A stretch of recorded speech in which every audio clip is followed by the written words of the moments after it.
Welcome in, ladies and gentlemen, boys and girls, to Kindred Spirits here on the RFK Refugees Podcast Network.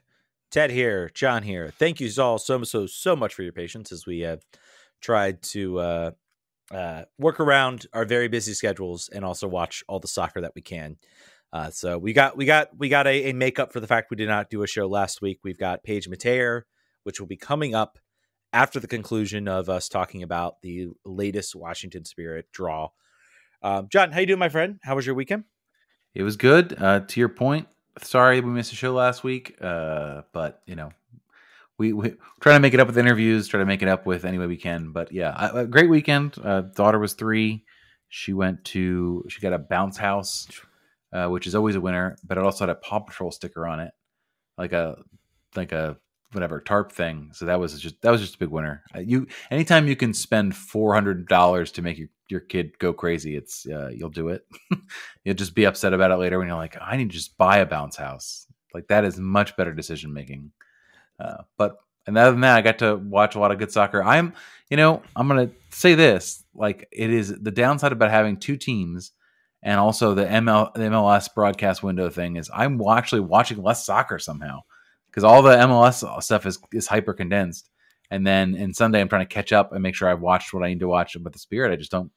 I don't have a good sense of around the league. So make sure you're following the people who do. Jason Anderson is a great league-wide voice, and all the other people on the Equalizer, et cetera, that are able to do more than we are. I'm glad the soccer is exciting. I also had Liverpool waking up on Sunday, somehow playing the wildest game in the Premier League. They ended up winning that, right? Yep, 4-3. They ended up winning that. And also the F1 was terrible this weekend. It was absolutely awful. I saw like 20, 30 laps of it. It was boring. Absolutely awful. Hopefully better. But Checo Perez won, and I like Checo Perez. Let's get into it. Let's talk Washington Spirit. Washington Spirit getting a 1-1 draw to the Chicago Red Stars. They don't lose. Yep. They are now in league play. I'm not counting Challenge Cup. They are still unbeaten on the year. They've been unbeaten in the last 3. They are playing pretty well, and I think for all intents and purposes, they're getting better. Like, they are looking like a better, more solid team than I think we've seen. Than I think we saw sort of early on in the year. They look a lot more focused. They absolutely very well should have come out with 3 points against the Chicago team. They dominated the chances right off the gate. There were several chances. I think the real question this season has been, if it's not Trinity Rodman, if it's not Ashley Hatch, who's providing the goals and who's scoring the goals? I will say, and we still don't know. Well, I will say for this game, it wasn't just Trinity Rodman being the only chance creator this time. There were several other instances. I think I'm pretty sure that Metayer had an opportunity. I had her right off the post, again, from a Trinity Rodman ball. But there were crosses in. I think Sullivan got a little more involved. I thought Sanchez actually had a better game than what we've seen from her all season. I thought she was actually connecting a little bit, creating a little bit. She had a couple nice plays to find space. So I think a much stronger performance from her. But you can see the beginnings of a team that is starting to find their form. You just kind of have to keep pushing and saying, the results are going to come. The XG that we're putting up, the 3 XG that we're putting up on these teams eventually is going to become, 4 or 5 goals instead of just 1. You just have to kind of trust that you're going to generate those opportunities. Do you feel the same way, or is there anything else you wanted to maybe add, any concerns you have? Yeah, I think there are a couple. So the first note is from a Ross perspective. Dorian Bailey was injured, got hurt, had to come off in the last game. And Amber Brooks, I do not believe, plays that position as well. She plays center back. I think that's not really her strongest suit. And I think that was a little bit noticeable in the attack, not having Dorian Bailey available. And I think also to your point about where is the offense coming from, I think it's starting to get there. End product needs to. I would love to see someone else score just as a means of breaking sort of that hoodoo. The two. There's not a whole bunch to talk about. I want to talk about the flashpoint. So Ines wins a penalty. Ashley Hatch has a ball that she should have scored. That could have been saved. That was sort of padded into the net to take the early lead, and then the the goal that was scored was 2 errors by Tara McKeown. Like as the play developed, she sort of got turned around a couple times, and got punished by Bianca St. George in the 33rd minute. And it was mostly Washington traffic after that. Chloe Ricketts, we talked about her off the show, just sort of talking about how a 15-year-old player has all of this confidence and is just missing some of the natural physical attributes that 15-year-olds just don't have. Luckily, the Spirit have spent $10 bazillion on strength training and all of the people that can help her get to where she needs to be. But what did you think about her performance and just sort of her confidence going into? By the way, she wasn't even the youngest person playing because who is it? Is it Julia Bianchi? Came in on the 80th minute, who's like 2 weeks younger than her, and also played. But what do you think about Chloe Ricketts? I really don't care who's the youngest player. I care if we have the best young player. And I think we've got, I think of the young players that have come up again, I won't say I've watched every other one. But Chloe Ricketts looks like a very strong player. Just looks like you can just tell right off the bat that she doesn't look phased. She doesn't look out of place. She's willing to take players on the dribble. She's willing to move the ball well. We talk about she had one opportunity for a shot and she was not able to hit it hard. I think if I am the coach, if I'm Mark Parsons, I am going to her and I'm saying, look, please get in between the 18-yard box and the 6 and then think about a shot because you just don't have the physical strength to hit that ball hard enough to beat some of these keepers. You need to maybe get a little bit closer to set yourself up with a little better chance. I think of the players, I think a goal is coming for her. She's going to find an opportunity and she is going to score a goal. Certainly. Brain cramp, by the way. I'm sorry. The Melanie Barcenas is the player I'm thinking of, and she plays for San Diego. So I don't know. I guess I was fast forwarding us to this weekend and assuming that was her. Yeah, but it wasn't. I'm trying to think about other sort of roster things from that game that are really notable. One notion I want to give up is I feel like we talk about Ashley Hatch. She gets the goal. She gets the credit. I do feel like maybe Mark needs to say, look, I know every ball in the air you think is yours. You're a striker. Go get it. Score the goal. But I feel like the one header that she sent very much wide, I'm pretty sure Ashley Sanchez was sitting there right at the edge of the 6, where that ball, if Ashley Hatch isn't there, that falls right to her feet, and she is just, if she can just basically chest it or knee it or something on it, it's going to go into the back of the net because Chicago was completely flummoxed. And there was another moment too where sort of a low cross came in. She lunged at it, and also Trinity Rodman was standing right there, who maybe also could have put it in the back of the net. So a lot of opportunities. I think Ashley Hatch did not have. She gets the goal. She gets the PK goal. She was getting in the right spots, but her shot selection and her shots were not finding the net or not really challenging the keeper as much as they should. And I think there are other chances where we could have had a goal if another player had gotten to it. And I also would love to see, we talk about who's going to score the next goal. I need it to be Lena Solano, Savannah, forgetting her last name at the moment, but basically all of these rookies that are brought in on the front side, they would need to be the ones to do it because that's really where it's going to come down to as these injuries cycle through. And so Savannah Kuhlman is the name I'm thinking of. So that those players, it would be great if a backup forward or a player that comes in off the bench can get a goal, and then that they're just off to the races. Defensively, it's funny, right? Like defensively was the area we thought this was all going to go wrong, because they had created a defense out of a box of misfit toys and then one signing internationally. And then that's not been the problem for the most part. Not really been the problem. I mean, I will say the goal you said they gave up was not great. It was not good. Individual mistakes rather than systemic, though, I would say. Yeah, I would say that too. But I think it kind of also shows when you're trying to convert an attacker into a defender. She also had an opportunity. Tara McKeown had an opportunity, I think, at the top of the box that she just did not hit well. I think she skied it. So this was a game, I think, that the Spirit should have gotten a lot more out of it. The chance conversion was just not there for the team, and they just did not have the ability to sort of get a good enough shot on target to get a second goal. They had a couple good opportunities. Paige Metayer had a really nice header that that could have maybe beaten some other keepers. Listener is also a really good keeper, and it's certainly going to be tough to beat her. She is on the national team for a reason. So I mean, again, I think should have gotten more out of this game. Yeah, I'm trying to think if there's anything else I want to talk about. I mean, Kingsbury was solid. Other than that, I mean, it was really just kind of a in a performance that you're still good. This team is still winning. They're still very much, this is not last season. I think it's the most important thing. They are currently fourth in the standings, 2 points out of first, still very, very tight, sort of atop the table.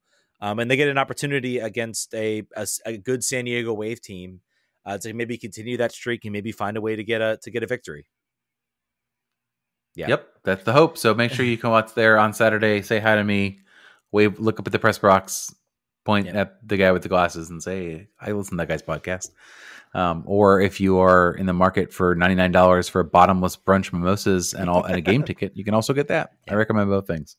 So I had the chance to sit down with Paige Metayer today, actually, as we're recording this on Monday, and she sort of she shared her college experience and also sort of the wildness that is non-drafted free agent to on a team to an every game starter. It's a wild thing, and I don't think she was really ready for it until it happened, and maybe still not. But I think you'll enjoy that interview, which we have for you right now. Welcome back to the second segment of the day for Kindred Spirits. We have our, I think, third guest of the year for Kindred Spirits, Paige Metayer. Thank you so much for joining us. Yeah, of course. Let's get started. I think we always you're rookie. I think starting at the start is a good place to start for people to get familiarized with you. We'll start with college. What led you to choose Cal Berkeley besides the amazing campus that I love a whole bunch from having lived a little bit about out there? Yeah, I absolutely love UC Berkeley. I had a great 4.5 years there. And I think when I was starting my college journey and looking at schools, I really didn't visit many. I visited Berkeley and I just knew that was a place for me. Between the academics, it was the perfect distance from home since I'm from SoCal. And obviously the team and the coaches really create a great atmosphere. So I have no there. Just far enough that you won't go home every weekend because it'll be a little bit annoying. Yeah, I think that's cool. What was your favorite? Again, there's been a few people that I've interviewed that have been NorCal, either residents or going to school there. Where did you like to eat? Where was your favorite spot to eat in the sort of around the college campus? Oh yeah, there's this place called Mezzo right on Telegraph, which is our main street, and they have some really good breakfast burritos and really good breakfast toast that we would always go to every weekend. Awesome. Yeah, I usually just went to the record stores in Berkeley a lot. I live in Sacramento. I would just come up there on weekends, and there's a poutine place, which is weird but I would go there because it was funny to me, and I love poutine, so couldn't get away from that. Every article that mentions you in your early career always talks about your success running track. Was there any possibility that you were like, I could do that in college too, or was it one track? You kept it soccer only? Yeah, I mean, for sure, growing up, I got a few college letters from track. Actually, it was funny. I joked with my college coach because Cal actually sent me a letter to run track there. But for me, soccer has always been so much more of my focus and more of my love, for sure. So I didn't put too much thought into it. But yeah, there was definitely some consideration, but not too much. It's a good thing to have in your back pocket too. Like if anything, you're like I could always go run, coach. Like if things don't go so great, I've got another coach on campus that probably would love to see me. During those 4.5 years, so you started, I think you played in 13 games your freshman year. It gradually went up over and over the course of your career there. Was there, what was your long-term plan in mind when you were there? Were you thinking NWSL is a reasonable place where I could land, or did it sort of, did it occur to you later in your college career, or just how did that go? What was that thought process like? Yeah, that was interesting for me because obviously UC Berkeley is a great academic school, and that was my priority just out of high school to go there for that. And soccer ended up being great. I absolutely loved it. I knew when I took an option, and especially with the coaching staff and the environment. And I guess as my college career progressed, I knew what exactly I wanted to do. And I said, why not give it a try? And I think when I chose to take my 5th year, that's when I really solidified that decision. And I decided that if I'm going to do this and I'm going to do this for another semester, then might as well take it all the way and see what I can do with it.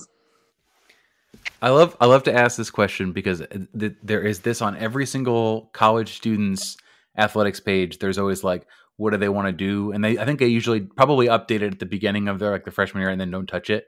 It says interested in pursuing a career in research. Very, very specific that they got you to. What was that manifesting? What was your course load like? Were you focused on anything in particular? Did that change? What was the academic side like for you? Yeah, well, UC Berkeley is one of the premier research institutions, but honestly, when I came in, I knew I was really interested in the STEM side of things, and I actually was interested in possibly doing chemistry, and that changed pretty quick. I ended up doing data science and econ, but yeah, it was just more so of, I mean, that's what the school is known for. Sure. I'll give it a shot with that, but we'll see.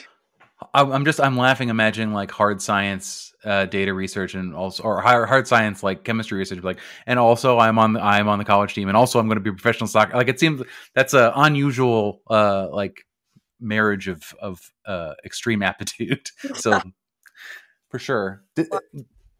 Just thinking of this now as sort of with that natural inclination and interest in data, have you enjoyed, they have certainly more now than the last couple of years, the amount of data that's being thrown off for professional soccer and WSL, MLS, all those sports. You've got an 8K drone that's flying around practice and feeding all sorts of data about performance on the field. There's data going off the field with the athletic training department that's analyzing everything about what you're eating and sleeping. That does not scare you. That is you certainly are encountering that and probably being like, this is cool. I like the quantified life that I'm living doing all this, I would imagine. Yeah, I definitely like looking at the numbers. I always go up to our person that deals with the numbers. I'm like, how much did I run today? Like, it's really interesting to look at, truly. And I think we just have such great staff and so many resources, as you said, give us those analytics. And yeah, it's really fun to look at. It's really interesting. So let's talk about how the invite to training camp occurred with the Spirit. Who were you in contact with? Was it an agent? Was it Mark Corey? And how did that come about for you? Yeah.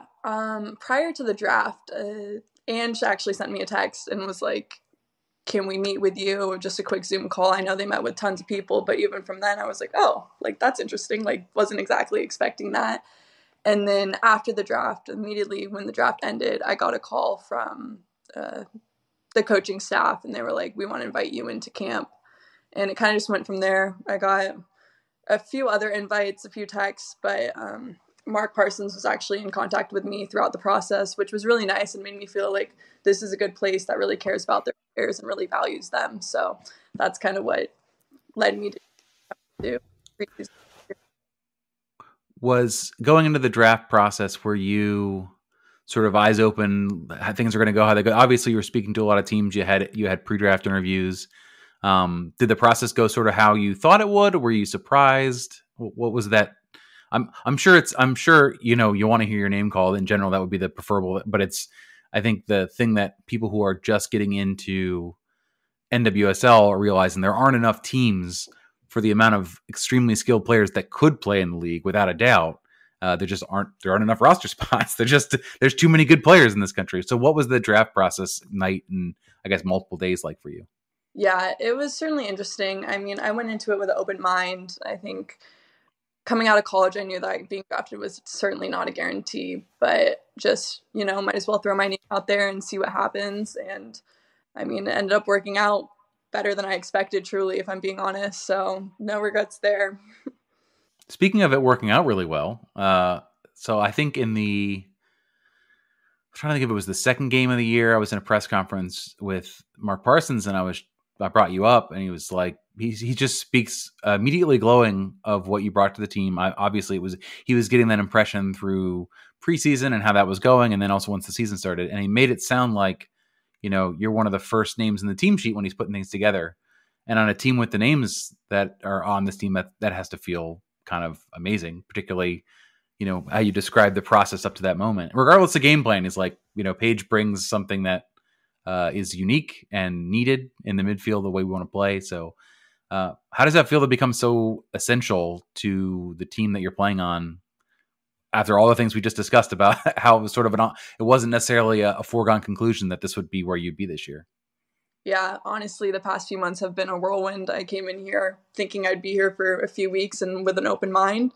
And obviously it's worked out for it to be a few months and hopefully a few years. But yeah, it's been an incredible journey, truly. I mean, obviously I didn't expect any of this, and I'm incredibly grateful for the way it worked out. But yeah, it feels obviously really reassuring that this coaching staff and all my teammates and all my players have been so supportive and yeah, really have wanted the best for me and been there along for the ride. So it's been crazy, but yeah, it's felt good.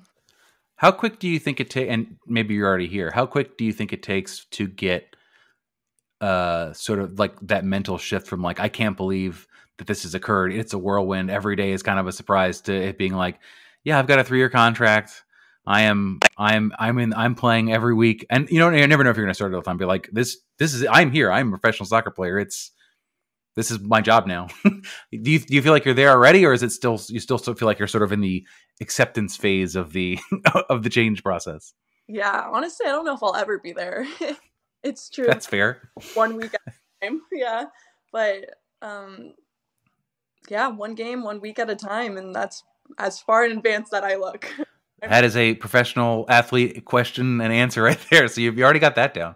How do you characterize your style of play? Because if you ask me, this is just a very small sample size. I've just gotten to see you since the season started. I would say extremely tenacious defensively, great anticipation of movement, sort of knowing where to be, where to meet the other player with the ball before they get there and before they're ready. Very comfortable with the ball at your feet and under pressure. Am I close? Do you feel like that's sort of describes the way you describe your play, or am I missing something there? Yeah, I mean, I'd say that's pretty accurate. I think all of college I played the 6, so that really changes how I play my new 8 role now. So I think it's slightly different than how I've played in the past for sure. But as you said, like the defensive work rate, all that type of stuff, like I love bringing that to the game. And I think that's been super helpful within this league. So yeah, I think you kind of hit it, but well, there you go. That's why they listen to the show, for the analysis. That's what it is. Yeah, but I think that every game. So the funny part is that your first game in the league, the players you had to shut down from a midfield perspective. Again, I'll hold my hand up on this. And like I got the team sheet up in the press box of this first game. I'm like, okay, all right, wow. I thought maybe not a starter in the first game, but I thought we'll see how this goes. And that was. You were the first name called out, and the post game, just sort of like immediately, like sometimes players, or oftentimes players, have to like, it's a long process to catch up to speed and to sort of, particularly in this league, it's such a star-studded league. There are players that when you're in college, you come out to the pros. Like, I watched these players play for 5 years. I've seen them in the World Cup. I've seen them, and now all of a sudden I'm thrown into the mix in week 1. It was the poise and their ability to sort of perform in that sort of long way to run up. Do you feel like you were nervous going into that, or was it just like, this is all right? Yeah, no, certainly I expected to be playing Rose Lavelle and just Fishlock and putting them in my pocket in the first game of my pro career. Yeah, that was crazy, honestly. I remember I didn't know anything to expect on game day. I was like, I don't even know how this works. Where do I park? How do I get into the building? What's going on here? This is a lot. But obviously, the nerves were there for sure. But I kind of just, if you're going to put me on the field, I know what I have to do and I know what I have to get done. And once you get out there, there's no time for nerves, really. It's just, you have a task and you're there to complete it. So that's kind of the way I looked at it. But yeah, leading up to it, I was like, I don't know what's going on, so I'm just going to try. I feel like that helps sometimes, right? Like, it's not naivete in like a negative way, but it's sort of like in the, you don't get so overwhelmed by knowing what to expect. You're just like, who knows?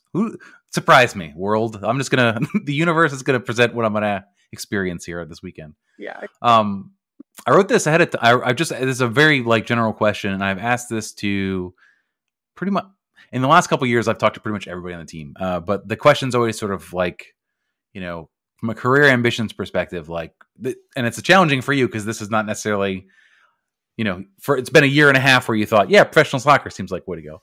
But like, as you're in it now, like, do you want to use this game as an opportunity to see the world some? Do you, like, is there ever a desire to say, and it's a challenge because this league is, regarded as one of the best or the best in the world to be playing in. Is there a desire to travel? Do you want to play abroad? Is that something that you've ever thought of in the year and a half where you thought about this as being a possibility? In that time period, it's like, boy, I'd like to play here or do this, or not really, not yet. Yeah, I think everyone, when they're entering the NWSL draft, they know it's not a guarantee to be able to play in this league. So definitely have thought about playing in Europe and whatnot. But now that I'm in the NWSL, it's been better than I've ever expected. And honestly, like, would have no problem playing here. But yeah, definitely things I've thought about. I have quite a few friends from college that play abroad and have really enjoyed that process as well. So there's great options.